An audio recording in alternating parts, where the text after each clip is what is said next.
السلام علیکم، شو میں خوش آمدید۔ میں ہوں تمکنت کریم اور ہمارے ساتھ موجود ہیں نجم سیٹھی۔ السلام علیکم۔ آج بلوچستان نیشنل پارٹی کے مرکزی رہنما اختر مینگل نے حکومتی اتحاد سے علیحدگی کا اعلان کر دیا۔ کیا یہ ایک محض دھمکی ہے یا یہ حکومت کے لیے ایک بڑا جھٹکا ثابت ہو سکتا ہے؟ انڈیا چائنا کے بارڈر پر حالات مزید کشیدہ ہو چکے ہیں اور حالیہ جھڑپوں میں 20 بھارتی فوجی مارے گئے ہیں۔ کیا اب معاملات کھلی جنگ کی طرف جا رہے ہیں؟ سندھ کا بجٹ آ چکا ہے، اس میں کیا اہم نکات ہیں؟ وزیر اعظم کا دورہ سندھ جب وہ شروع ہوا اور وہ کراچی پہنچے تو وہاں وزیر اعلیٰ سندھ ان کو ریسیو کرنے کے لیے موجود نہیں تھے۔ یہ کیا معاملہ ہے؟ اور اس کے بعد آخر میں ہم بات کریں گے کہ جو ہمارا نو آبادیاتی نظام کلونیل لیگسی ہے، ہماری جو ورثہ ہے، اس کو ترک کرنے کے لیے کیا رہنما اصول ہو سکتے ہیں۔ آج ان سب پر بات کریں گے۔ سیٹھی صاحب شروع کرتے ہیں۔ یہ جو آج قومی اسمبلی میں اختر مینگل صاحب جو مرکزی رہنما ہیں BNP کے، انہوں نے حکومت سے علیحدگی کا اعلان کیا، مگر اس کی پیشن گوئی تو آپ بہت پہلے سے کر چکے ہیں۔ پہلے وہ سن لیتے ہیں۔ مینگل صاحب کو کچھ نہیں ملے گا، ان کے جو ڈیمانڈز ہیں وہ نہیں ایکسیپٹ ہوں گے، اور کسی نہ کسی سٹیج پہ مینگل صاحب جو ہیں یہ بالکل ہو سکتا ہے کہ وہ جا کے کہیں کہ ہم اب علیحدہ ہونا چاہتے ہیں، مگر یہ وہ سٹیج ہوگی جب جس دن مینگل صاحب الگ ہو گئے تو آپ سمجھیے گا کہ پھر وقت وہ آ گیا ہے کہ بات ہے رائلٹیز کی، بات ہے یہ جو سرپلس پروونسز کا جو بجٹ بنتا ہے اس کے اندر جو پیسے وہ کہہ رہے ہیں ہم سے پیسے مت لے، گورنمنٹ جو ہے پیسے دے نہیں رہی، اس قسم کے ایشوز ہیں، اور میں سمجھتا ہوں کہ ممکن ہی نہیں ہے کہ ان کے ڈیمانڈز پورے ہوں۔ تو آپ نے تو یہ کہہ دیا تھا کہ یہ اس طرح سے ہوگا، یہ چھوڑ جائیں گے، ان کو ملے گا کچھ نہیں، اور اب میں سنوانا چاہوں گی کہ آج قومی اسمبلی کے فلور پہ اختر مینگل صاحب نے کیا کہا۔ بلوچستان کو اس کا ڈیو شیئر دیں، بلوچستان کو اس ملک کا برابر حصہ دینا ہوگا، آپ کو آج نہیں تو کل دینا ہوگا۔ اگر افغانستان کے لیے آپ پیس کانفرنس بلا سکتے ہیں تو بلوچستان کے لیے کیوں نہیں بلا سکتے؟ بڑے ہمیں کہتے تھے لیکن ہم نہ سمجھتے، ان کی بات نہیں سمجھتے تھے، کہتے تھے بابو جی دھیرے چلنا، بڑے دھوکے ہیں اس راہ میں۔ PTI سے میں اپنی پارٹی کے اتحاد کے خاتمے کا باقاعدہ اعلان کرتا ہوں۔ اب یہ بات ہم نے ان کی بہت دفعہ سنی ہے، مینگل صاحب کی بہت دفعہ وہ ناراض ہوئے ہیں حکومت سے، علیحدگی کی باتیں بھی کی مگر وہ واپس بھی آ جاتے تھے۔ تو اس بار آپ کیا سمجھتے ہیں کہ یہ بھی ایک محض دھمکی ہے یا یہ واقعی اس بار سنجیدہ ہیں کہ یہ چھوڑ رہے ہیں حکومتی اتحاد؟ دیکھیے بیچارے کافی عرصے سے پریشان تھے، فرسٹریٹڈ تھے، اور بلوچستان میں بھی اپوزیشن میں بیٹھے ہیں، یہاں وہ بیٹھے ہوئے تھے گورنمنٹ کے اندر ایک قسم کے، مگر مل کچھ نہیں رہا تھا، اور میں کافی عرصے سے یہی کہہ رہا تھا نہیں ملے گا بھی کچھ نہیں۔ ان کے کچھ ایسے ڈیمانڈز ہیں جو کہ حکومت دینا بھی چاہے تو نہیں دے سکتی، مسنگ پرسنس وغیرہ وغیرہ، اور باقی بھی اگر کسی کو بجٹس ملنے ہیں یا کوئی فنڈز ملنے ہیں تو وہ تو اپنے جو الائنس ہے بلوچستان کے اندر ان کو ملیں گے نا، یہاں تو نہیں ملیں گے۔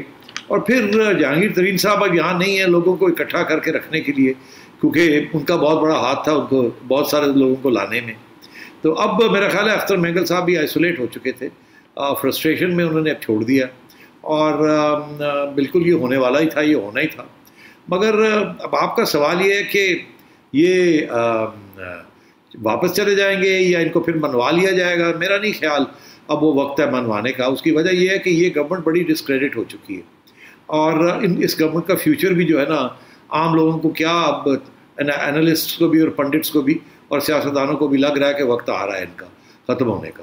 اب وہ وقت آج ہے، کل ہے، پرسوں ہے، مگر وہ اب ایک قسم کا سلسلہ چل پڑا ہے، گل بڑی اگے ود گئی ہے، جنہوں کہتے ہیں نا پنجابی گل اگے ود گئی ہے۔ سو میرا خیال ہے مینگل صاحب نے یہی سوچا ہے کہ اب کچھ دوستوں کے ساتھ رابطے کیے جائیں، شاید آگے جا کے ان دوستوں کا کوئی رول بنے اور پھر شاید کوئی نیگوسیشن کر کے ان کو کچھ ملے۔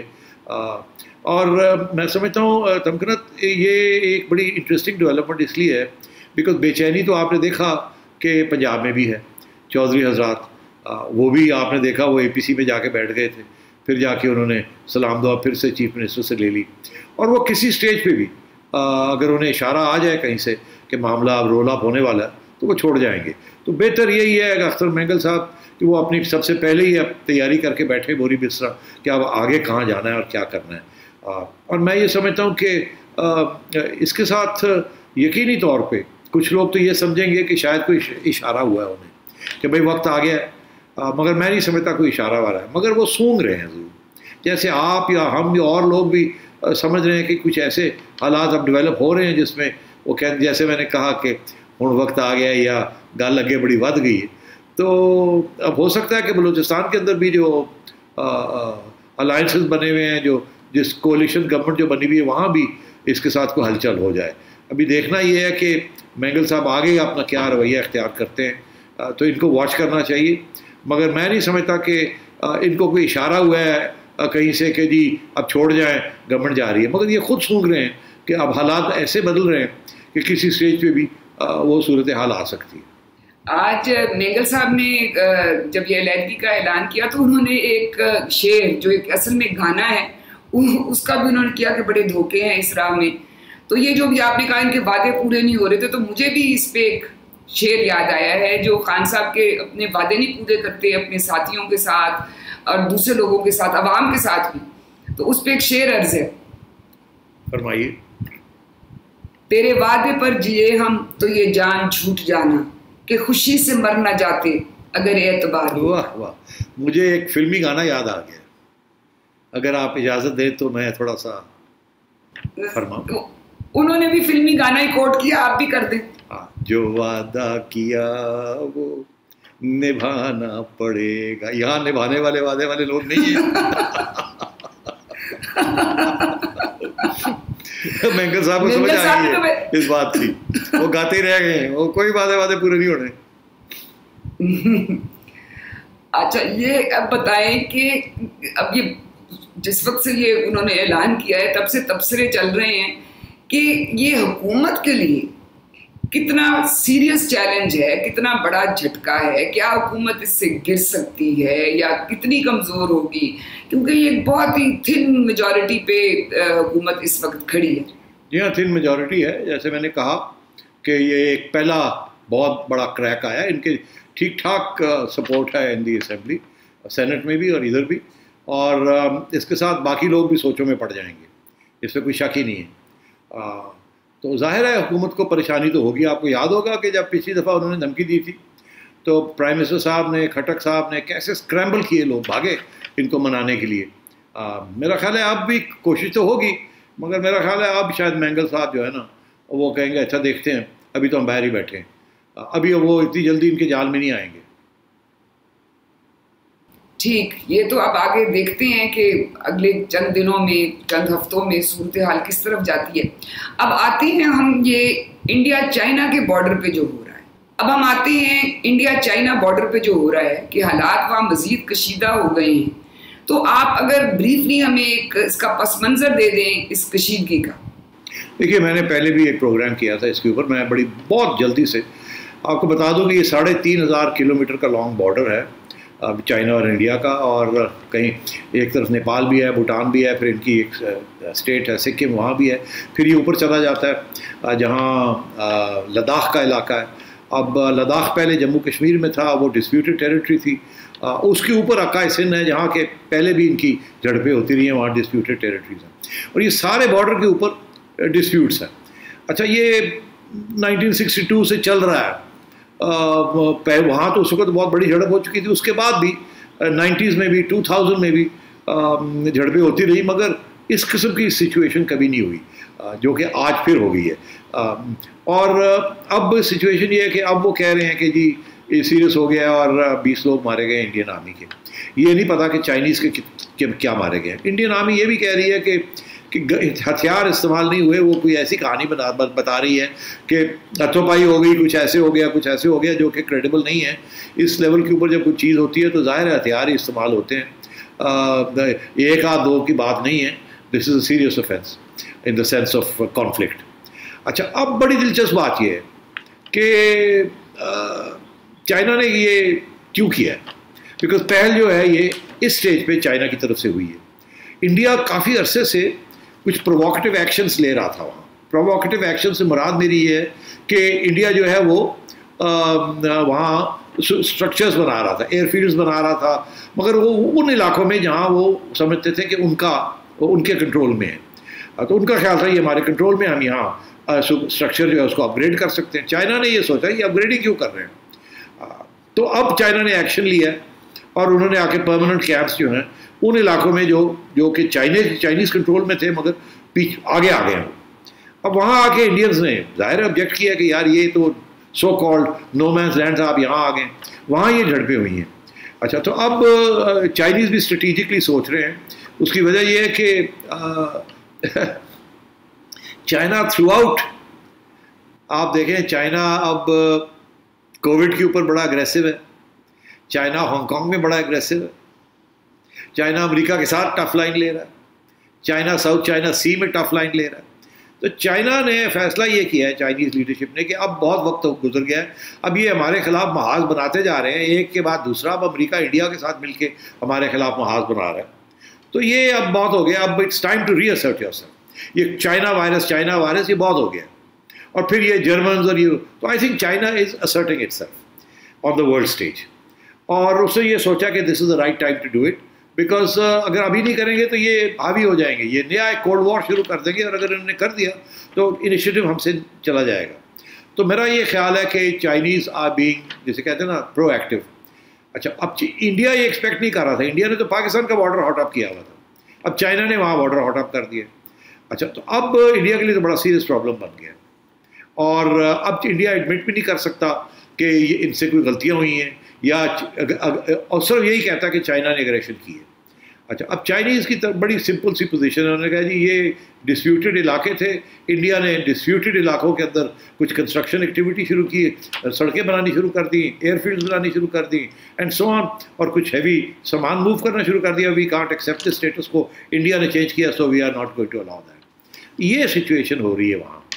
اب انڈیا جو ہے، آپ نے پوچھا کہ اپڈیٹ میں نے آپ کو دے دی ہے سچویشن کی۔ انڈیا کے اندر کافی شور پڑا ہوا ہے کہ ہمیں نریندر مودی صاحب حقیقت بتایا کیا ہے وہاں، کیا ہوا، انڈین آرمی کی کارکردگی کیسی رہی، اینڈ سو آن۔ تو اور وہاں ایکس آرمی مین وغیرہ سارے جو ہیں وہ بڑے پریشان ہیں کہ یار یہ کیسے ہو گیا۔ اب انڈیا کی جو گورنمنٹ ہے وہ یہ ایک اسپن دے رہی ہے کہ بھئی ہم نے انٹیلیجنس رپورٹس اور وائر ٹیپنگ اور سیٹلائٹ کمیونیکیشنس کو ٹیپ کیا ہے، اور کمیونیکیشنس کو ٹیپ کیا ہے چائنیز کی، ہمیں پتہ، ہمارا خیال ہے کہ ان کے 40-43 لوگ ہم نے مار دیے، مگر میرا خیال ہے یہ بالکل ایسی بات نہیں ہے۔ افسوس اس بات کا کہ ہمیں انڈیا نے تو ایڈمٹ کر لیا 20، چائنیز نے بھی کہا کہ 20 کے قریب ان کے مارے گئے ہیں، 20-23، مگر چائنا نے کچھ نہیں ایڈمٹ کیا، اور میرا نہیں خیال چائنا ایڈمٹ کرے گا بھی کی، وہ ضرور کہے گا کہ ہماری انجریز ہوئی ہیں، یہ ہوا وہ ہوا، بٹ وہ کبھی وہاں اٹس اے کلوز سوسائٹی، وہ کبھی بھی نہیں ایڈمٹ کریں گے کہ جی ہمارے اتنے لوگ مارے گئے، and so on. But clearly China کا اپر ہینڈ ہے اس وقت، انڈیا پریشان ہے، ان ڈیفیکلٹی ہے، انڈیا کا جو پرائم منسٹر ہے he is in a fix.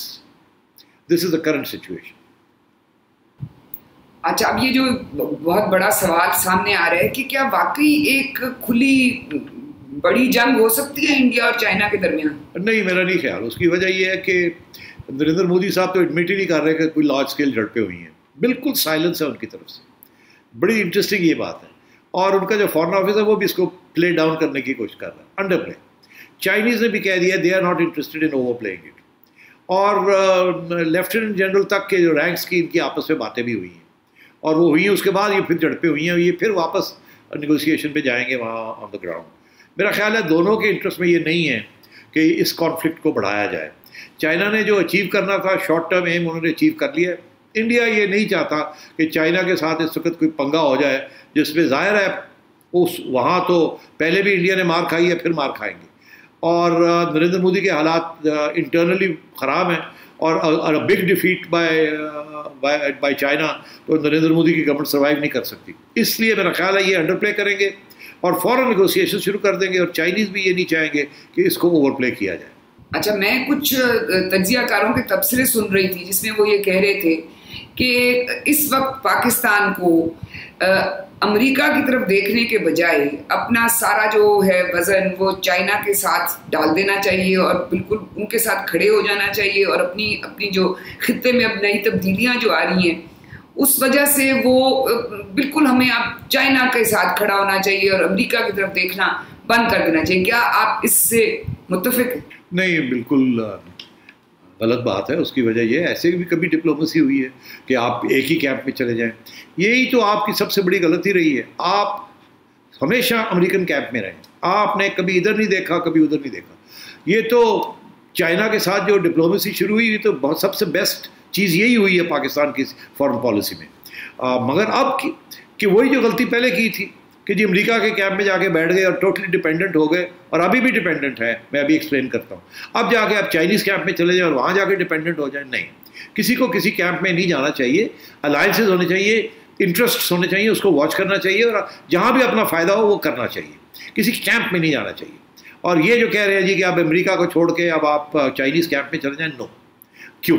اب آپ کو بتاتا ہوں. دیکھیے اس وقت سچویشن یہ ہے کہ آپ کی ساری فوج کے جو 70% ویپن سسٹمز ہیں they're American. Spare parts, weapon systems. اب اس کو انڈیجنائز بھی کر رہے ہیں. چائنا سے بھی بہت سی اس کو اپ گریڈنگ ہو رہی ہے. ایئر کرافٹ کی ہو رہی ہے، ٹینکس کی ہو رہی ہے، اور ویپنس کی ہو رہی ہے. اور آفٹر آل جو نیوکلیئر پروگرام میں بھی بڑی کوریا کی اور چائنیز ہیلپ بھی ہے، اس میں کوئی شک ہی نہیں ہے. میسائل ڈیولپمنٹ میں ہے. تو وہ تو آپ نے you have pulled away from America. وہاں تو اب ڈپینڈنس اتنی نہیں رہی. مگر جو آپ کی معیشت ہے نا وہ ابھی بھی بڑی ڈپینڈنٹ ہے آن دا ویسٹ. اور ویسٹ جو ہے that is America. America controls the Swift system جس کے ذریعے انٹرنیشنل بینکنگ ٹرانزیکشنز ہوتے ہیں. اگر وہ امریکہ جو ہے آپ کو بین کر دے فرام سوئفٹ، آپ کی ساری انٹرنیشنل ٹریڈ اینڈ کمیونیکیشن اڑ جاتی ہے. ابھی Chinese is trying to develop a new system to replace SWIFT تاکہ ان کی بھی پھر کچھ ہیجمنی آئے. مگر ابھی تک وہ شروع نہیں ہوا. وہ کوشش کر رہے ہیں. میرے خیال اگلے سال 5 سال میں وہ بھی ایک انٹرنیشنل بینکنگ سسٹم ٹرانزیکشنز کا سسٹم بنا لیں گے. ابھی نہیں ہے. تو you can't move away from the western camp led by America. Second, اس وقت آپ کی زیادہ تر جو آپ کو فائنینشیل اسسٹنس آ رہی ہے وہ تو امریکہ سے آ رہی ہے اور ویسٹ سے آ رہی ہے اور ویسٹرن انسٹیٹیوشن سے آ رہی ہے. IMF، ورلڈ بینک، ADB، یہ ساری ویسٹرن انسٹیٹیوشنز ہیں. اور China again is trying to create counter parts to these western institutions. Chinese جیسے IMF ہے، چائنا بھی اس قسم کی بنا رہا ہے. جیسے ڈالر ہے، چائنا بھی ایک اپنی کرنسی بنا رہا ہے جو کہ can be a global currency, digital currency. تو یہی 5 سال میں جا کے یہ چیزیں ہوں گی. آپ تو already for all intents and purposes you are so close to China. دنیا میں میرا خیال ہے کوئی اور ملک نہیں ہے جو جتنا آپ کلوز ہے چائنا، اتنا اور کوئی ملک نہیں ہے. اور China is your all weather friend. اور آپ چائنا کے ساتھ ان کی جو تجارت اور فیوچر اکنامک اسٹریٹجی ہے اس کا آپ حصہ ہیں. روڈ اینڈ بیلٹ انیشیٹو جو ہے، تو آپ کو اور ٹلٹ کرنے کی ضرورت نہیں ہے. You are already in the Chinese camp for all intents and purposes. However FATF America, IMF America, world bank America, Saudi Arabia American camp, UAE American camp. تو میں یہ سمجھتا ہوں کہ for all these reasons this is not the time to start seeing کہ جی چھوڑو ادھر بھاگے چلو. آپ کو بالکل آپ کی فارن پالیسی صحیح اس وقت بیلنسڈ ہے. Carry on. آپ اس اکنامک اور پولیٹیکل کرائسس سے نکلیں. جب آپ اپنے پاؤں پہ کھڑے ہوں گے تو پھر تھوڑی بہت آپ امریکہ کو آنکھیں دکھا دیجیے گا. ابھی ویسے بھی امریکہ کو آپ کی ضرورت ہے اور آپ کو کچھ گڈیز مل رہی ہیں افغانستان. اگر اور کچھ معاملات خراب ہو گئے تو یہ بھی ڈیسٹیبلائزیشن ہو سکتی ہے. سو میرا خیال ہے your foreign policy is on the right track right now. No need to go here اور دیر. ٹھیک ہے جی، اسی راستے پہ رہنا چاہیے آپ کے بقول. اچھا، یہاں ہم ایک وقفہ لینا ہے. وقفے سے جب ہم واپس آئیں گے تو بات کریں گے جسٹس قاضی فائز عیسیٰ کے سپریم کورٹ میں کیس کی اور وزیر اعظم کے دورہ سندھ کی. ایک بریک کے بعد.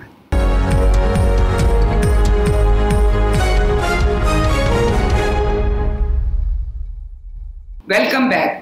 اچھا سیٹھی صاحب، اس سے پہلے کہ میں جسٹس قاضی فائز عیسیٰ کے کیس پر آؤں گے، ایک سوال رہ گیا تھا آپ سے پوچھنے کے لیے. انڈیا چائنا کا جو یہ تنازع چل رہا ہے کہ یہ جو ہو رہا ہے انڈیا چائنا کے درمیان، اس میں اس صورتحال میں پاکستانیوں کے لیے یہ فائدہ مند ہے یا نقصان دہ؟ جی ہاں، بڑا امپورٹنٹ سوال ہے. آپ نے دیکھ ہی لیا کل ایک بہت ہائی پارٹ میٹنگ ہوئی ہے ISI ہیڈ کوارٹرز میں، جہاں army chief, chairman joint chiefs of staff, air chief, navy chief اور DG ISI اور ان کے 1-2 اسٹاف افسر وہ پریزنٹ. یہ بڑی انٹرسٹنگ ڈیولپمنٹ ہے. اس کی وجہ یہ ہے کہ عام طور پہ جو اگر بریفنگ ہوتی ہے، ملٹری بریفنگ ہوتی ہے، تو وہ تو GHQ میں ہوتی ہے. اس کا مطلب ہے یہ اسٹریٹجک بریفنگ تھی rather than a tactical briefing. Tactical briefing GHQ میں ہوتی ہے. تو اچھا اب یہ اسٹریٹجک بریفنگ جس میں انٹیلیجنس از ویری امپورٹنٹ، اس لیے یہاں ہوئی. میرا خیال ہے یہاں 2 ایشوز تھے. ایک تو definitely India issue was discussed. یہ تو ہو نہیں سکتا کہ India issue is not being discussed. ایک اور بھی کوئی سیاسی ایشو ہو سکتے ہیں. تو اب میں انڈیا ایشو ہی ڈسکس کرتا ہوں. اچھا وہ یہ کہ نریندر مودی نے پاکستان بارڈر ہاٹ کیا ہوا تھا، وہ آپ نے دیکھا، اور وہ اس کا پرپز بڑا سوٹ کر رہا تھا. یہاں تک کہ کچھ اطلاع کے مطابق کوئی ایسے انگریس بھی ہوئی ہیں، انکرجنس بھی ہوئے ہیں جہاں ہماری ایئر فورس کو ہائی الرٹ پہ جانا پڑا، اور کبھی کبھی سارٹ اپ ان دی ایئر بھی ان اینٹیسپیشن کے گڑبڑ نہ کریں. تو we are on high alert, میں یہ پہلے بھی کہہ چکا ہوں. تو میں یہ سمجھتا ہوں کہ چائنا نے جو وہاں کیا ہے اس کے ساتھ پریشر آن پاکستان بڑھ بھی سکتا ہے اور کم بھی ہو سکتا ہے. This is the interesting situation. اور یہی میرا خیال ہے وہاں ڈسکشن ہوئی ہوگی کہ کیا Narendra Modi is going to be occupied up in China and اس لیے ہمارے اوپر اب کوئی گڑبڑ کرنے کے لیے یہ نہیں کرے گا، یا یہ کہ وہاں پٹائی ہوئی ہے یہاں نہ کچھ کر کے دکھانا چاہے اپنی پاپولیشن کو کہ دیکھیں میں نے یہاں کیا کیا ہے، تیر مار دیے ہیں. وہاں چھپا رہا ہے یہاں کچھ کرنا دے. تو اٹ کٹس بوتھ ویز. تو یہ دونوں آپشنس دیکھے ہوں گے. کیا اس کے ساتھ ہمارا خطرہ کم ہو گیا بیکاز وہ وہاں آکوپائڈ ہو گئے ہیں اور وہ شاید کانفلکٹ چلے گی. اگر وہ چلے گی تو پھر تو ظاہر ہے وہ پاکستان میں کچھ نہیں کر سکتے along our border. اور اگر وہ کانفلکٹ ان کے حق میں نہیں ہوتی اور مگر شارٹ اینڈ سوئفٹ ہوتی ہے اور ان کا نقصان ہو جاتا ہے تو یہ پھر شاید یہاں کوئی شارٹ اینڈ سوئفٹ کر کے اپنا فائدہ دکھانا چاہے انڈین عوام کو. تو اس لیے اب اسیسمنٹ یہ ہے کہ وہ اوپر جو ہے وہ چلے گا یا نہیں چلے گا. یہ شفٹ کریں گے اپنی فورسز وہاں کے نہیں کریں گے. اگر تو کرتے ہیں تو خطرہ کم ہو جاتا ہے یہاں، اگر نہیں کرتے تو پھر خطرہ بڑھ سکتا ہے بیکاز اگر وہاں ڈیفیٹ ہوئی ہے تو یہاں Narendra Modi will want to show some sort of victory جیسے پہلے دکھائی تھی کہ ہم نے یہ کر دیا وہ کر دیا. حالانکہ ایسی بات نہیں تھی، مگر ہندوستان کی پبلک گولی انہوں نے لے لی. وہ چاہتے بھی تھے پاکستان کے خلاف تو ہر قسم کی اچھی خبر جو ان کے لیے اچھی ہوتی ہے وہ ایکسیپٹ کر لیتے. تو میں یہ سمجھتا ہوں کہ یہ کافی امپورٹنٹ ڈیولپمنٹ ہے کہ دونوں آپشنس سوچے ہوں گے انہوں نے کہ انڈیا اب کیا زیادہ لائکلی ہے کہ کچھ گڑبڑ کرے گا یہاں یا کم، اور اس کے اوپر غور و فکر ہوا ہوگا. اسی لیے میرا خیال ہے باقی چیز بھی تھے وہاں کہ، اور میرا اپنا یہ خیال ہے کہ ہائی الرٹ ہے. ان کا یہی فیصلہ ہوگا کہ یہاں چانسز بڑھ گئے ہیں، کم نہیں ہوئے. Narendra Modi can do anything here to divert attention from اوپر. پہلے وہ انٹرنل ریزنس کے لیے ڈائیورٹ کر رہا تھا اٹینشن پاکستان کے اوپر فوکس کر کے، اب وہ اوپر سے ہٹنے کے لیے شاید پاکستان کی طرف، اور بھی اس کے لیے ایک جسٹیفیکیشن بن گئی ہے کہ پاکستان کا بوا پھر سے کھڑا کیا جائے. Internal and external Pakistan is the perfect bogie. تو یہ ایک انالیسس ہے، یہ ہو سکتا ہے اس کی وجہ سے پھر یہ کہ جی اف دیٹس دا کیس تو پھر ظاہر ہے اس کی تیاری کرنی پڑے گی. اور میں سمجھتا ہوں اس کا تعلق پھر اگر تیاری کرنی ہے اور اگر ہندوستان نے کچھ کرنا ہے، نریندر مودی نے کچھ کرنا ہے، تو اس کا پھر سیاسی اثر بھی ہوگا اور اس کا فال آؤٹ سیاست پہ بھی ہوگا پاکستان کی. یہاں جو ڈس یونٹی ہوئی ہے پاکستان کے اندر، اگر ایسی کوئی سچویشن ہوتی ہے تو یہ disunity is not a good thing. اور ڈس یونٹی کس نے کی ہوئی ہے؟ وہ جو لوگ ہیں جنہوں نے ڈس یونٹی کی ہوئی ہے پولیٹیکل پارٹیز کی اور سول سوسائٹی کے اندر، پھر ان کے بارے میں بھی سوچنا پڑ جاتا ہے کہ یار یہ تو ہمیں اگر ایسا سچویشن ہو گئی تو ہمیں تو یونائٹڈ پاکستان چاہیے، سیاسی جماعتیں اکٹھی ہونی چاہیے. یہاں تو کووڈ کے اوپر اکٹھی نہیں ہو رہی ہیں اور we need a better performer. تو اس قسم کے سوال بھی کھڑے ہو سکتے ہیں. میں اب I would go into greater details, آپ سمجھ ہی جائیں. جی بالکل، یکجہتی کی تو ہر وقت ضرورت ہوتی ہے، خاص طور پر جب اس طرح کے نازک حالات ہوں. اچھا ہم آتے ہیں جسٹس قاضی فائز عیسیٰ کے کیس پہ جو سپریم کورٹ میں چل رہا ہے. اس میں آج کی سماعت کے دوران ایک بات یہ سامنے آئی جسٹس قاضی فائز عیسیٰ کی طرف سے کہ جائیدادوں کے حوالے سے ان کی اہلیہ کو اجازت دی جائے کہ وہ ویڈیو لنک پہ کورٹ کے اندر اپنی وضاحت پیش کر سکیں. اور ابھی کورٹ نے اس کے جواب میں یہ کہا ہے کہ وہ اس درخواست پر غور کریں گے. تو آپ نے بھی یہ سماعت کا پورا حال سنا ہوگا، تو ہمیں بتائیں کہ اس میں کیا ہو رہا ہے. دو باتیں ہو رہی ہیں. ایک تو قاضی صاحب نے بڑا افیکٹولی چیلنج کر دیا ہے شہزاد اکبر صاحب اور ان کے ضیاء نسیم صاحب جو ان کے اسسٹنٹ ہیں، اور یہ ایسٹس ریکوری یونٹ RU، بہت زبردست ان کی پٹیشن کے اندر سوال کھڑے کر دیے. اور وہ لیگل سوال بھی ہیں اور سیاسی سوال بھی ہیں. ان کو اتنی جلدی آسان نہیں ہے ان کو ریبٹ کرنا، وہ تو دیکھنے پڑے گی. اس کے بعد جب عدالت، انہوں نے دیکھا کہ عدالت کا موڈ تو یہ ہے کہ نسیم فروغ نسیم صاحب کی بات جو ہے وہ کنفیوژن ہو گئی اس میں. ایک طرف وہ کہتے ہیں کہ پریزیڈنٹ نے یہ ریفرنس دیا اور پریزیڈنٹ کو اسٹڈی کرنے کی ضرورت نہیں تھی ریفرنس کی, وہ پرائم منسٹر نے بھیجا اور president was duty bound, constitution bound کہ وہ آگے کریں.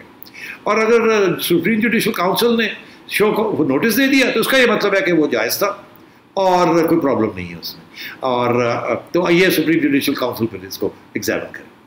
دوسرا موقف یہ ہے کہ نہیں, پریزیڈنٹ جو ہے وہ کوئی ڈمی تو نہیں ہے, بڑے 4-5 ایریاز ہیں جہاں لکھا ہوا ہے آئین کے اندر کہ یہ جو چیز ہے اگر ایسے پرائم منسٹر کا آرڈر آئے تو وہ پریزیڈنٹ ہیز ٹو آنکھیں بند کر کے انگوٹھا لگانا پڑتا ہے, مگر اس قسم کی سچویشن پہ تو نہیں لکھا ہوا. اور توقع یہی ہے کہ یہ بڑی سیریس سچویشن ہے, پریزیڈنٹ اگر کوئی سپریم جوڈیشل کاؤنسل میں کوئی ریفرنس بھیجتا ہے تو وہ خود اپنے آپ کو مطمئن کر کے بھیجتا ہے کہ ہاں اس میں جان ہے. تو کیا پریزیڈنٹ نے مطمئن کیا اپنے آپ کو؟ اور اگر مطمئن کیا تو کیا ARU کی انٹیلیجنس رپورٹس کے اوپر کیا اور ان کی کیا حیثیت ہے؟ اور اگر نہیں کیا تو کرنا چاہیے تھا. تو یہ سوال بھی کھڑے ہو گئے وہاں. اچھا, اور اس کے اوپر فروغ نسیم صاحب ڈامک ڈول, انہیں سمجھ نہیں آ رہی میں کدھر جاؤں.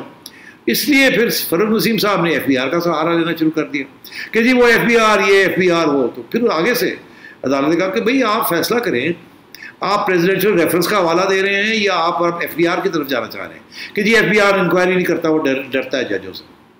تو انہوں نے کہا کہ ایسی کیا بات ہے, آپ جائیں, آپ اگر اگریبل ہے پتہ کر کے آئیں, آپ چھوڑ دیں ریفرنس کی بات. اگر آپ وہاں جائیں گے وہاں بڑے خطرے ہیں آپ کو, تو وہاں سوال کھڑے ہم کر سکتے ہیں, آپ کی نقصان نہ ہو جائے وہاں بہت, حکومت کا, پریزیڈنٹ صاحب کا, پرائم منسٹر کا. آپ دیکھیے یہ FBR والی جو بات ہے اس کو کیوں نہ آپ FBR میں لے جائیں, FBR انکوائری کر لے, بتا دے کہ اس میں کوئی غلطی ہوئی ہے یا نہیں ہوئی, پھر ہم دیکھ لیں گے.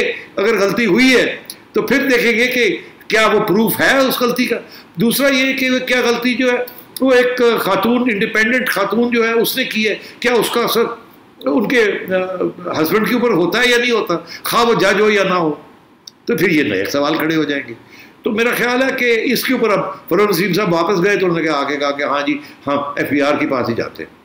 اب جب یہ فیصلہ فروغ نسیم صاحب نے سنایا تو وہ اب ہٹ گئے ہیں پریزیڈنشل ریفرنس سے, کیونکہ وہاں گورنمنٹ کو بڑا خطرہ ہے. تو اب کیا بات ہے, اب سچویشن یہ ہے کہ قاضی صاحب نے سوچا اچھا یہ بات ہے, تو انہوں نے کہا آ کے بیان دے دیا عدالت میں کہ جی میری بیوی جو ہے اہلیہ جو ہے وہ آپ سے خود مخاطب ہونا چاہتی ہیں, FBR کو ہم ٹرسٹ نہیں کرتے بیکاز وہ گورنمنٹ کے کنٹرول میں ہے. وہ کچھ بھی ہم آپ کے اکاؤنٹ نمبر بتاتے ہیں, یہ کہتے ہیں وہ کرتے ہیں, تو FBR وہاں نہ کوئی پیسے ڈال دے اور پھر کہے جی دیکھیں جی انہوں نے ڈکلیئر نہیں کیا اور یہ نہیں ہوا اور وہ نہیں ہوا. تو اس لیے میں خود آ کے آنا چاہتی ہوں عدالت کے سامنے اور میں خود فل ڈسکلوجر کرنا چاہتی ہوں کہ میرے اثاثے کتنے ہیں, میرا کہاں ہے, کہاں سے آ رہی, کیا ہوا. آپ FBR میں مجھے مت بھیجیں, وہاں گڑبڑ ہے, میں ٹرسٹ نہیں کرتی, وہ گورنمنٹ کے اندر. اب بہت سپریم کورٹ نے کہا یار اب آپ کیا کریں, اب یہ تو اب یہاں سچویشن یہ ہے کہ اس سے یہ نظر آتا ہے کہ اب عدالت نے کہہ دیا اچھا ٹھیک ہے آئی وی لائک اٹ, آ جائیں ٹھیک ہے, اب دیکھنا آگے وہ کب کریں گے اس کو. وہاں تو وہ دے رہے تھے ان کو 3 مہینے فروغ نسیم صاحب, یا آپ 3 مہینے ریسیس ہو رہی ہے, آپ آرام سے FBR کو انکوائری کریں, پھر آپ واپس آئیے ہمارے پاس. اور وہ اوپن ہینڈڈ تھا. اب یہاں ایک بڑی انٹرسٹنگ سچویشن ہو گئی. میرا خیال ہے کہ اب اگر وہ کل پرسوں جو بفور دا ریسیس اگر وہ آ کے کوئی بیان دے دیتی ہیں جس کے ساتھ عدالت مطمئن ہو جاتی ہے کہ یار یہ تو ڈرامہ ہی تھا, تو پھر government get into very serious trouble. یہ ختم ہو گیا تو پھر ریفرنس کی طرف جائے, وہاں گڑبڑ ہو جائے گی. وہاں نہ پریزیڈنٹ صاحب نے دیکھا کیا ہے, پھر شہزاد اکبر صاحب بھی in trouble, prime minister in trouble, کہ یہ پھر یہ میلس کہ یہ تو موٹیویٹڈ تھا, یہ تو کوئی ججز کو پروٹیکشن نہیں تھی, یہ تو کسی جج کو نکالنا تھا, ٹارگیٹنگ کی جا رہی تھی, انٹیلیجنس کی جا رہی تھی, فالس کیسز بنائے جا رہے تھے, پھر تو کچھ اور چیز بن جائے گی. اس لیے میں سمجھتا ہوں اٹس کم ایٹ بڑی انٹرسٹنگ جگہ پہ آ گیا. اور دلچسپ بات یہ ہے اس وقت جو آپ ماحول عوام دنیا پاکستان میں دیکھیں, سارے کا سارا بار اینڈ بینچ جو ہے وہ قاضی صاحب کے ساتھ کھڑا ہے. اس لیے سپریم کورٹ کو بھی اب دیکھنا یہ ہے کہ کس طریقے سے یہ آگے بڑھتے ہیں.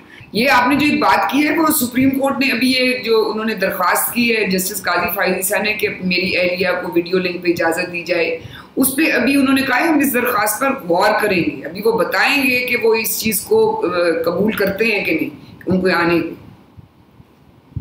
اچھا ابھی ہم ایک اور میں بات سن رہے تھے ہم سوشل میڈیا پہ تو بہت ہی آ رہا ہے کہ کیا یہ بھی ایک ممکنات میں سے ہے کہ حکومت اپنا یہ ریفرنس واپس لے؟ دیکھیے اگر تو یہ اجازت ہو گئی کہ جی وہ بیان دے رہے ہیں، اور اگر ان کا بیان نے سپریم کورٹ کو مطمئن کر دیا تو پھر گورنمنٹ کے پاس کوئی آپشن نہیں ہوگی کہ اگر گورنمنٹ یہ دیکھتی ہے کہ یہ بات ہمارے خلاف جا رہی ہے تو وہ پھر ریفرنس وڈرا بھی کر سکتی ہے، اور بہت بڑی ڈیفیٹ ہوگی، مگر ریفرنس وڈرا از مچ بیٹر.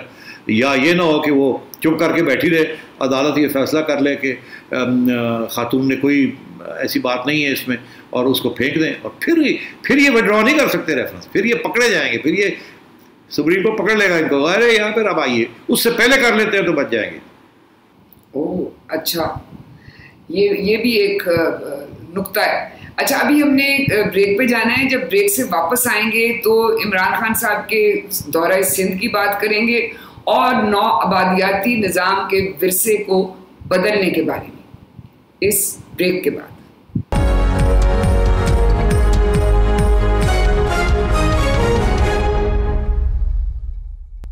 Welcome back.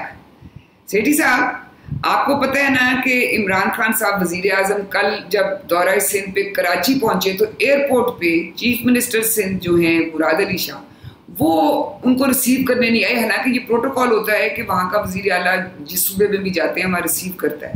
اور سندھ کے حکومت کے ترجمان نے یہ کہا کہ ہمیں تو یہ بتایا ہی نہیں، انفارم ہی نہیں کیا گیا تھا کہ وزیر اعظم صاحب آ رہے ہیں، اس لیے چیف منسٹر وہاں موجود نہیں تھے.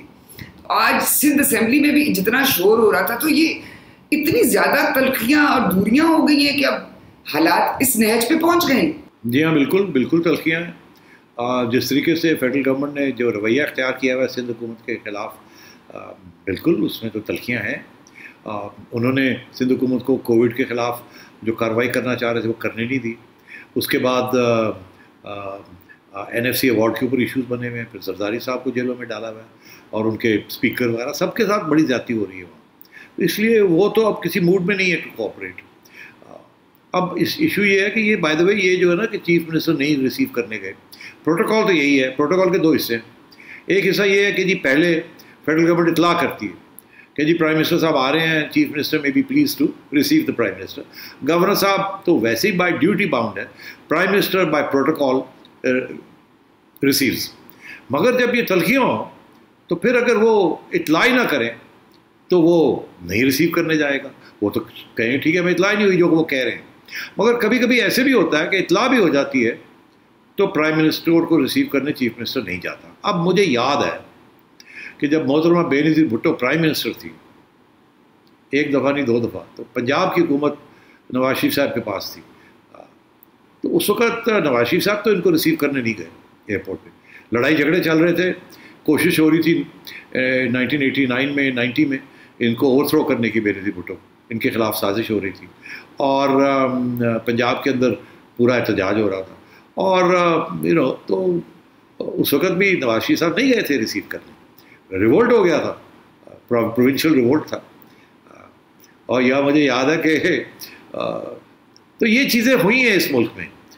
چیف سیکرٹریز کے اوپر لڑائی جھگڑے ہوئے ہیں.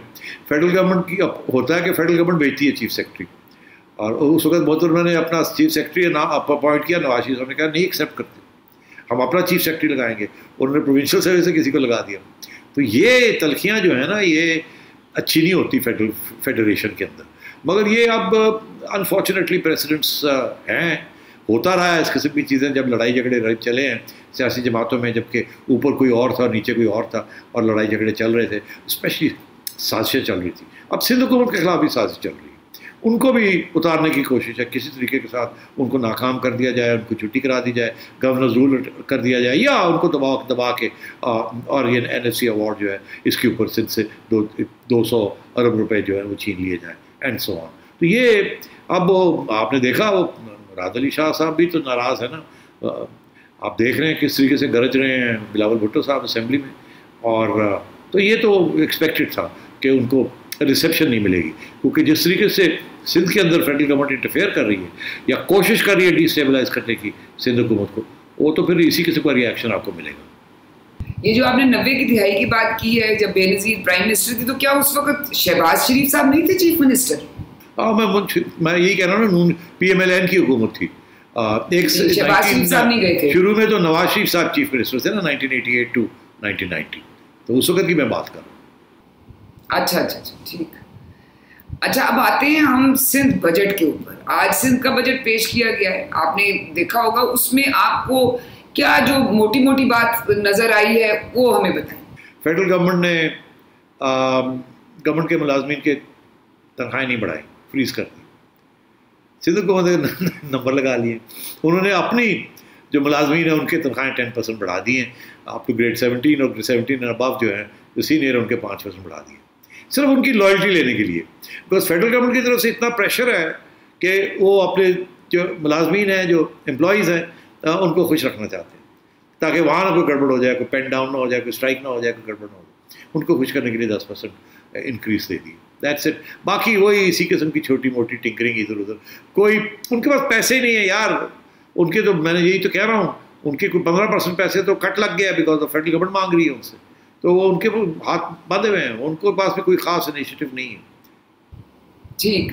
اچھا ہم نے کچھ پروگرامز پہلے, ایک ہم نے جو کیا تھا آپ سے تبصرہ لیا تھا, جو نسل پرستی کے خلاف احتجاج ہو رہے ہیں مغربی ممالک میں اور مجسمے گرائے جا رہے ہیں, تو ہم نے تب کہا تھا کہ ہم جو بر صغیر پاک و ہند ہے اس میں جو ایک نوآبادیاتی ورثہ یعنی کلونیل لیگسی, جب سے آزادی ہم نے حاصل کی ہے انڈیا میں بھی اور پاکستان میں بھی, یہ ورثے کو ترک کرنے کی ہم ایک کوششیں ہو رہی ہیں, شہروں کے نام بدلے جا رہے ہیں وغیرہ وغیرہ.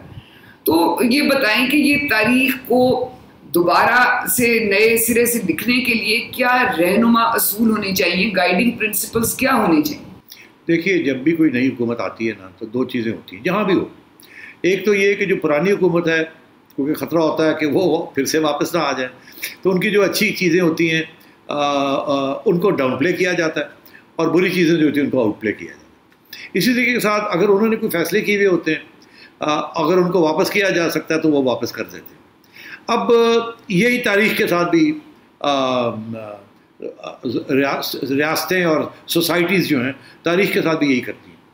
ایک وقت تاریخ میں ایسا ہوتا ہے جب کہ کوئی چیز اچھی, ان کو اس وقت کے باشندے, اس وقت کی رولنگ کلاس اس کو اچھا پسند کرتی ہے اور اس کے لیے ہیروز بنا دیتی ہے, اور یہ اسٹیچوز بنا دیتی ہے اس کو اپریشیٹ کرنے کے لیے, اس کو اپلاڈ کرنے کے لیے, اس کو داد دینے کے لیے, عوام کو اس کے ساتھ لگانے کے لیے.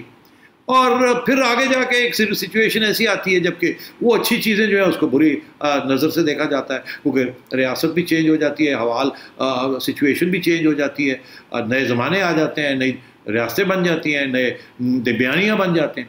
تو پھر جو پرانے بیانیاں ہوتی ہیں وہ نیگیٹو ہو جاتے ہیں, پھر ان کو تبدیل کیا جاتا ہے, اور یا کوشش کی جاتی ہے کہ ان کو تبدیل کر دیا جائے تاکہ وہ رکاوٹ نہ بنے.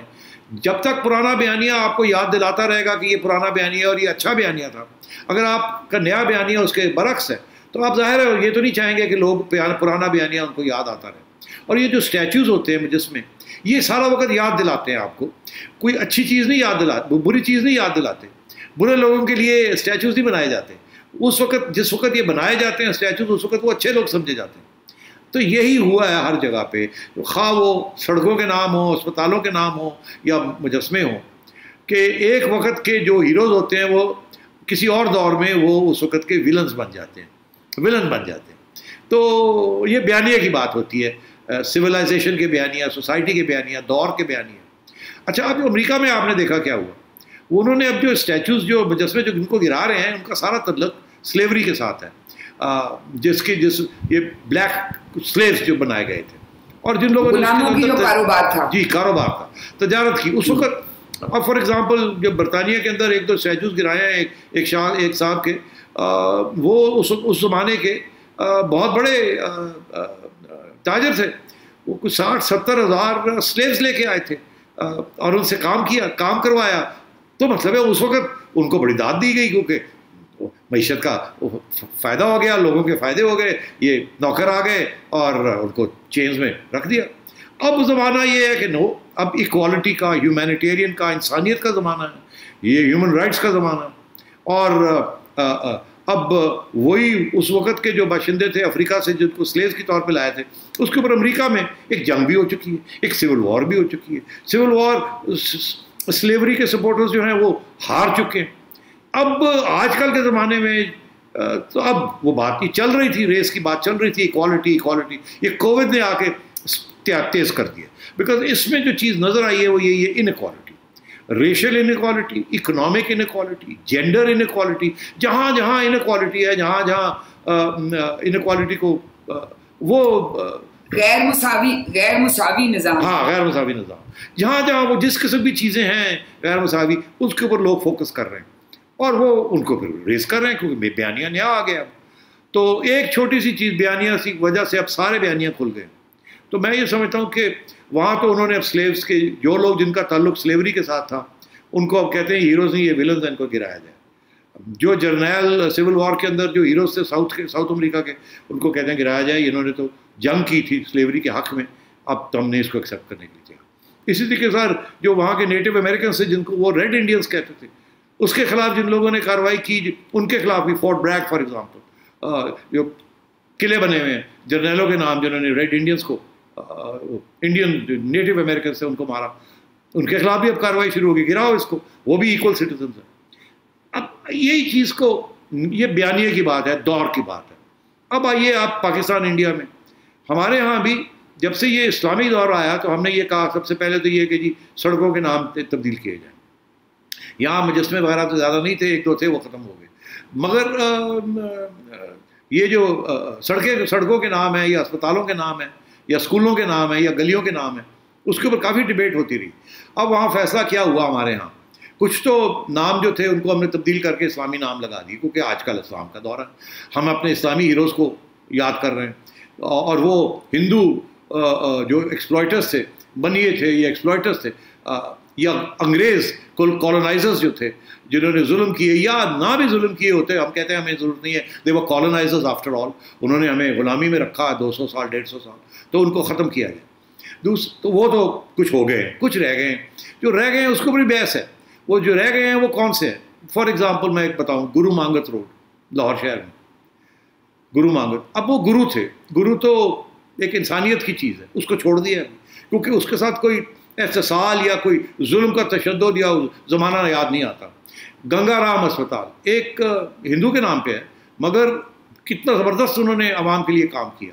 گلاب دیوی ہسپتال، تو یہ چیزیں رہ گئی ہیں اور بڑی اچھی بات ہے، کیونکہ جو چیز یاد دلاتی ہے وہ اچھی چیزیں یاد دلاتی ہے، بری چیز نہیں یاد دلاتی۔ انگریزوں کے بارے میں بھی کچھ چیزیں رہ گئی ہیں، کچھ چیزیں چینج ہو رہی ہیں، کچھ نام تبدیل ہو گئے ہیں، شہروں کے نام، پاکستان کے اندر 6 شہروں کے نام تبدیل ہو گئے ہیں، انڈیا کے اندر بھی 6 شہروں کے نام تبدیل ہو گئے، اور یہ سلسلہ چلتا رہا ہے۔ بی جے پی نے تو اب آ کے کیا نا، ہمارے ہاں تو 20-30 سال سے 40 سال سے یہ نام تبدیل ہو رہے ہیں، ضیاء الحق صاحب کے زمانے میں لائل پور فیصل آباد بن گیا، اینڈ سو آن۔ تو میں یہ سمجھتا ہوں یہ ہر کیس کو اسٹڈی کرنا چاہیے کہ پرانا بیانیہ جو ہے آج کے دور کے اندر وہ ہمیں برائی یاد دلاتا ہے یا اچھائی یاد دلاتا ہے۔ اگر اچھائی یاد دلاتا ہے تو رہنے دیں، کیونکہ تاریخ کو اچھی تاریخ تھی، اچھی چیزیں ہیں، اس کو رہنے دیں۔ اگر برائی یاد دلاتا ہے یا کوئی ایسی چیز سے دکھ ہوتا ہے تو اس کو ریموو کر دیں۔ اس کی وجہ یہ ہے کہ کوئی ضرورت نہیں بچوں کو دکھانے کی کہ یہ دیکھیے جی یہ اسٹیچو ہے، یہ کون ہے جی، یہ سلیو ٹریڈر تھا، یہ کون ہے جی جس نے مسلمانوں کے اوپر استحصال کیا تھا، تو یہ کیوں پڑا کھڑا ہوا یہاں میں، ہمیں تو وہ سارا دور جو ہے وہ تو تشدد کا دور تھا، مگر یہ کون ہے، اس نے اچھے کام کیے تھے، خواہ وہ مسلمان نہیں تھا، تو ٹھیک ہے پھر رہنے دیں، کیونکہ وہ تاریخ کا حصہ جو ہے وہ ابھی بھی زندہ ہے۔ تو میں یہ سمجھتا ہوں اس قسم کے اصول ہونے چاہیے ہمارے۔ جی بالکل جی، عظیم لوگ وہ ہوتے ہیں جو دنیا کے لیے اور انسانیت کے لیے اچھا کام کریں، ان کا چاہے کسی بھی مذہب سے تعلق ہو، ہمیشہ تاریخ میں اچھے لفظوں میں یاد کیے جاتے ہیں۔ یہاں ہمارے پروگرام کا وقت ختم ہو گیا ہے، اگلے ہفتے آپ سے پھر ملاقات ہوگی، اپنا فیڈ بیک ضرور دیجیے گا۔ خدا حافظ۔